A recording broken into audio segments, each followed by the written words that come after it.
நடராஜர் ஆடின கதை. நடராஜர்னா ஆடு நரசன். இது சிவனோட காஸ்மிக் டான்ஸ் ஃபார்ம். ஏன் நடராஜர் ஆடினாரு?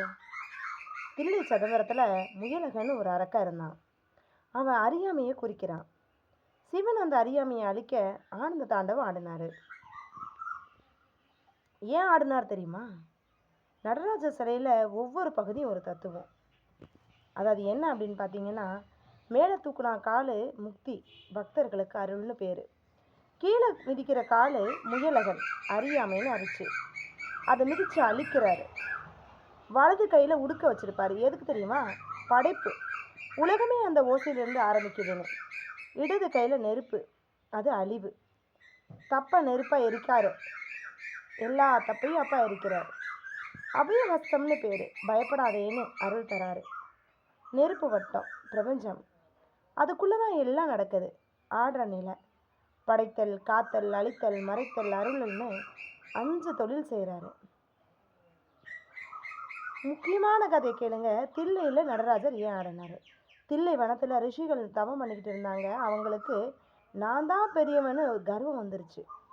அவங்க கர்வத்தை உடைச்ச சிவன் பிச்சைக்காரர் வேஷத்துலையும், விஷ்ணு என்ன பண்ணாங்க, மோகினி வேஷத்துலையும் வந்தாங்க.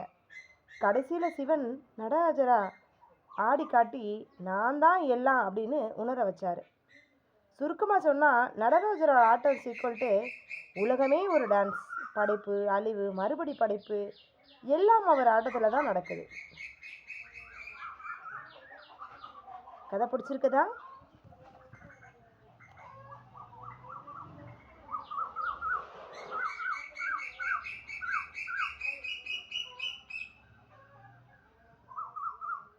தில்லை நகரில் திரு நடமே புரியும் தெய்வ கூத்தன் திருவடி தொழுவோம். அறியாமை என்னும் முயலகன் மீது ஆனந்தமாக ஆடும் ஈசா. உடுக்கை ஒழிக்க படைப்பு தோன்றும். நெருப்பில் அழிவு நடனம் ஆடும்.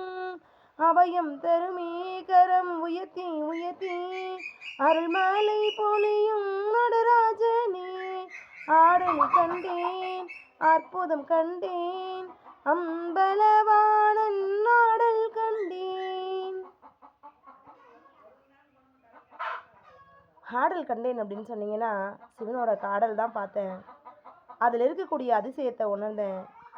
அறியாமல் அழிச்சு ஞானம் தராரு.